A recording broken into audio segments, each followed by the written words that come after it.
On Christmas morning, my niece opened the door and asked, "How many gifts did you bring?" I said, 22. She looked disappointed. "That's 5 less than last year. Mom said if you bring too little, do not let you in." Then the door closed. I just smiled and put the $14,000 tuition transfer on hold. 30 minutes later, my sister texted, "How could you ruin Christmas?"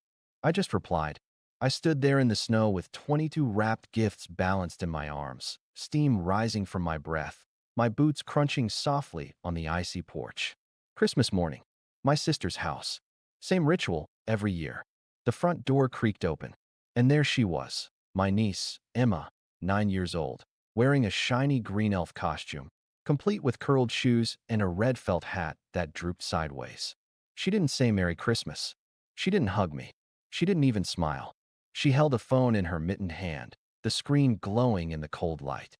She looked down, read something, then raised her eyes to meet mine with surgical precision.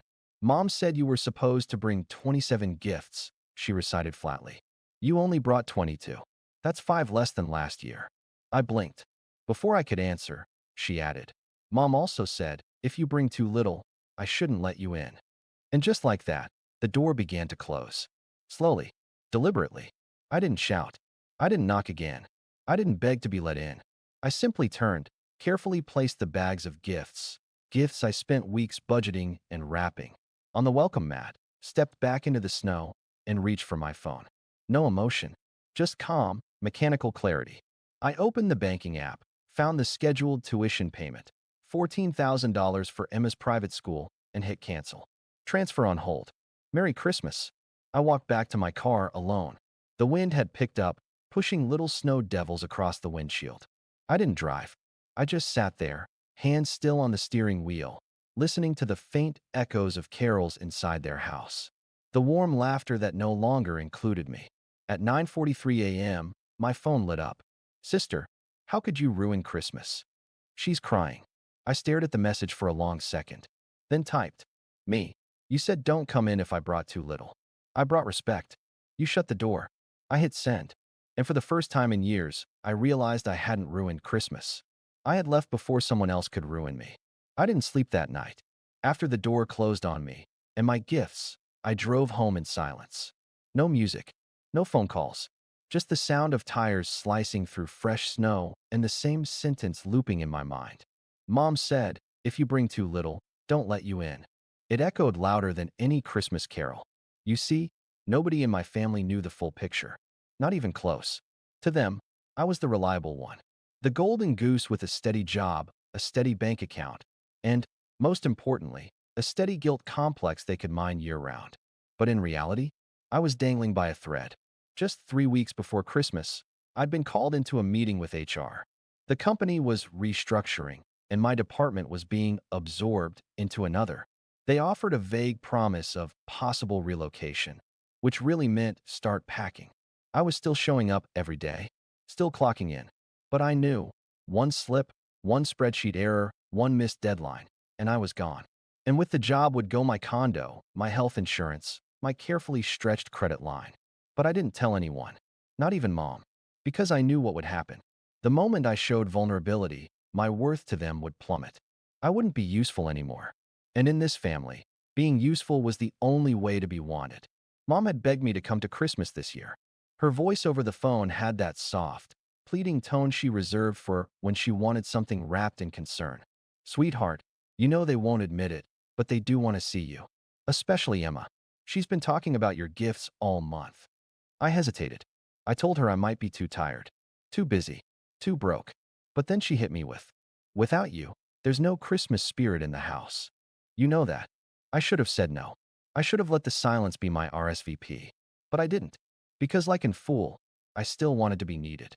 Still wanted to believe that maybe, this year, things would feel different. Last year was the final straw. Or at least it should have been. I'd brought 30 gifts to that house. Spent my entire December bonus, plus some of January's rent, to get Emma the art set she wanted, the shoes she'd cried over, and a Switch console with the exact game she asked for, each wrapped with ribbons and notes signed from Uncle. And yet, when the family gathered around the tree, Emma ran toward a box she'd clearly recognized. She opened it and squealed, Daddy got it for me. I froze. Her father, my deadbeat ex-brother-in-law, hadn't sent a card in years. But now he was suddenly Santa? Sister didn't correct her. In fact, she smiled and said, "He's trying harder now.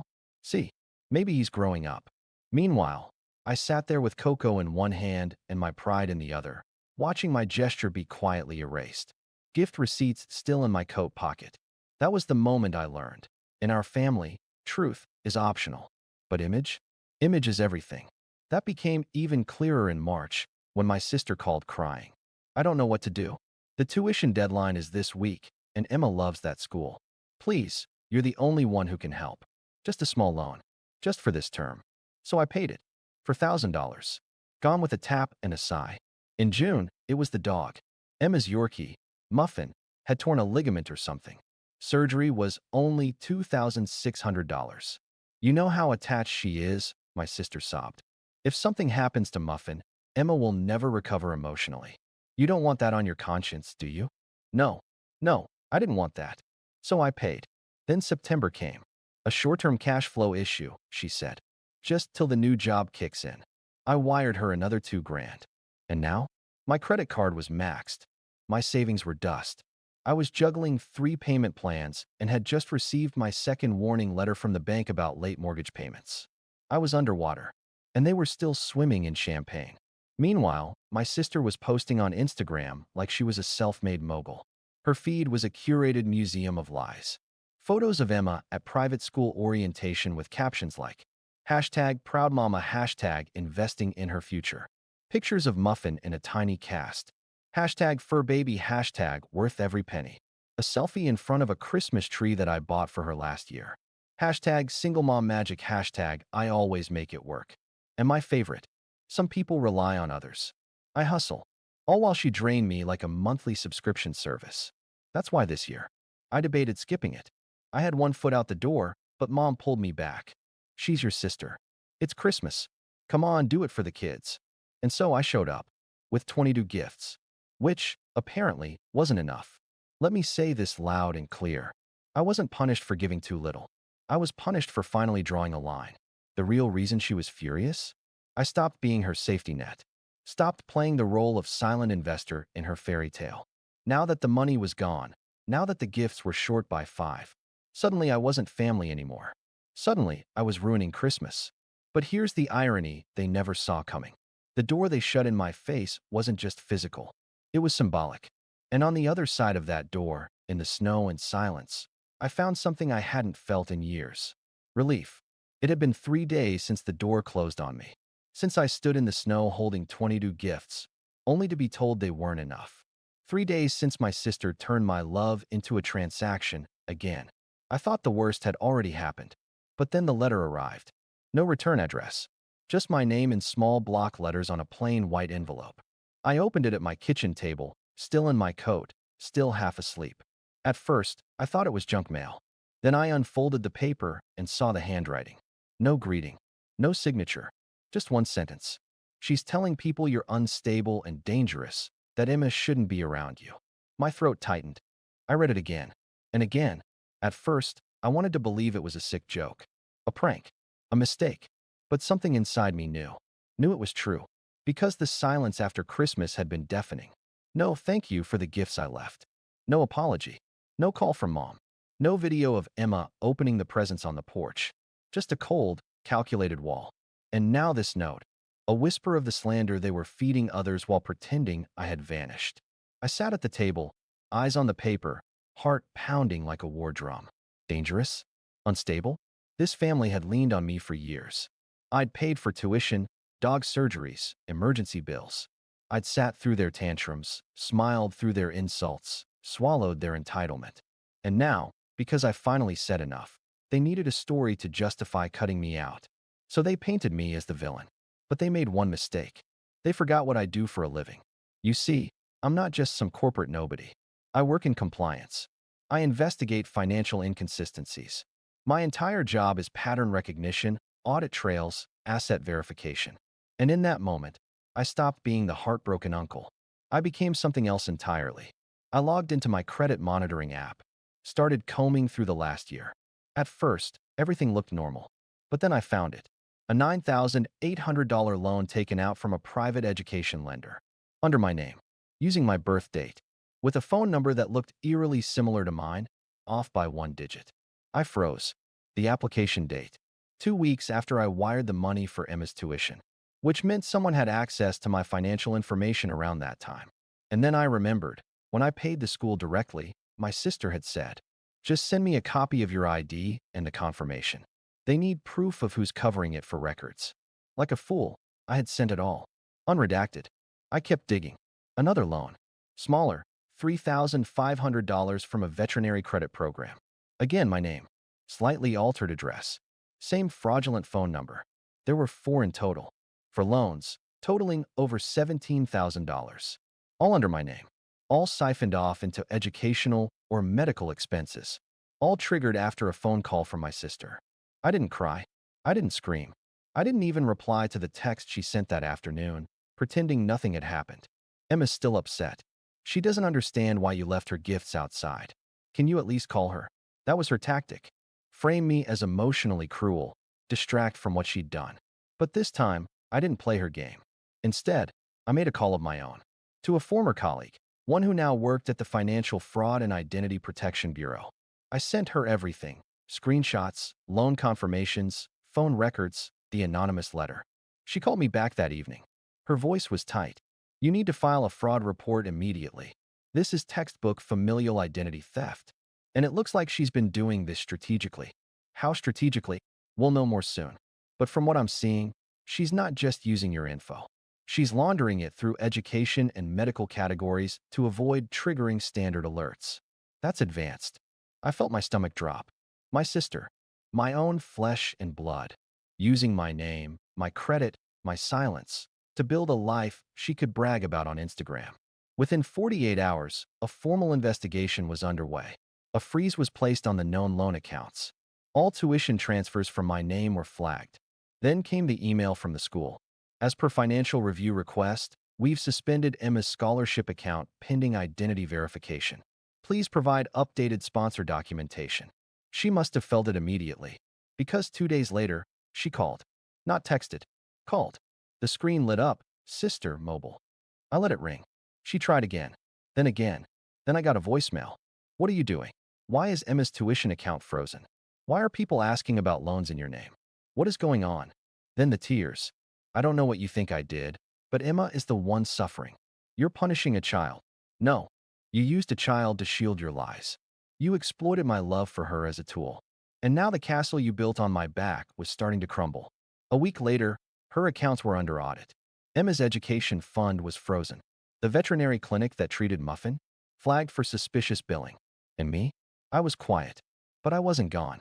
I'd spent years trying to prove I was a good brother, a good uncle, a good son, all while being drained, belittled, erased. Now I was doing something new. I was protecting myself. And I wasn't going to apologize for it. 2 weeks after I held back that $14,000 transfer, Emma's enrollment at the private academy was officially suspended. No tuition, no seat. My sister, who once bragged about being a single supermom making it happen, was now standing in front of the head administrator, being questioned over inconsistencies in Emma's financial records, loans, payments, account sponsors that didn't match up. She tried to keep her calm.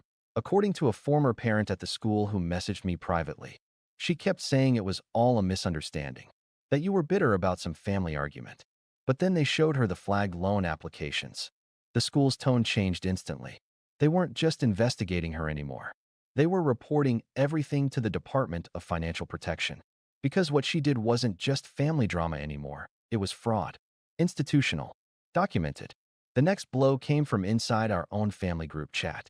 It was the same chat where I'd been quiet for months, ignored unless someone needed something.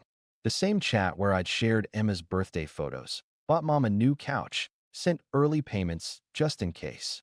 I woke up one morning to find it buzzing. Mom, what is going on? Emma can't go back to school? Cousin Jess, you froze her tuition? Are you serious? Aunt Linda, she's 9. You don't punish children. Sister, I told you. He's dangerous. He's always had issues. Then came the dagger. Uncle Mike. Wait, did you actually take out loans under his name? Because that's what the school is saying. Silence. For 20 minutes. Then I wrote one line. Me. I didn't ruin Emma's life. I just stopped funding the lies you told to build yours. That was the turning point. Messages started flying, but they weren't directed at me anymore. They were directed at her. Cousin Jess. Wait. Is that why you posted hashtag blessed mama all year while asking me for money for the dog? Aunt Linda. I sent you $500 last March because you said you were behind on rent. Uncle Mike. You told us Alvaro was helping you because you deserved it, not because you were stealing. Then, one by one, they started leaving the chat. Some didn't say anything. Others left messages. You need help. Don't call me again. We were raised better than this. That afternoon, her Instagram disappeared. No more daily posts of hand-packed lunches. No more single mom warrior captions. No more Emma's heading to Harvard one day hashtags. Gone. Deleted. Like it had all been built for an audience she couldn't lie to anymore. At 6:47 p.m. that evening, I received a voice message. Not a call. Not a text. A shaky, 48-second voice recording that opened with heavy breathing and a barely contained sob. I didn't mean to hurt you. I was just desperate. I didn't know how else to keep everything together. Emma deserves better than what I can give her alone. I know it wasn't right. I know I crossed lines. But you know what it's like. We grew up in the same house. I just wanted her to have a chance. A real shot. Please don't send this to anyone.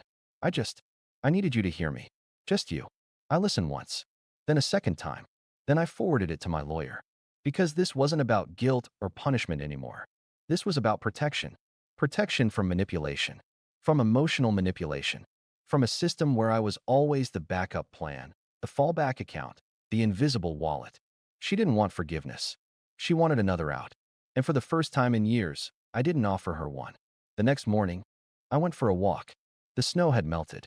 Leftover pine needles still scattered the sidewalks, remnants of discarded Christmas trees.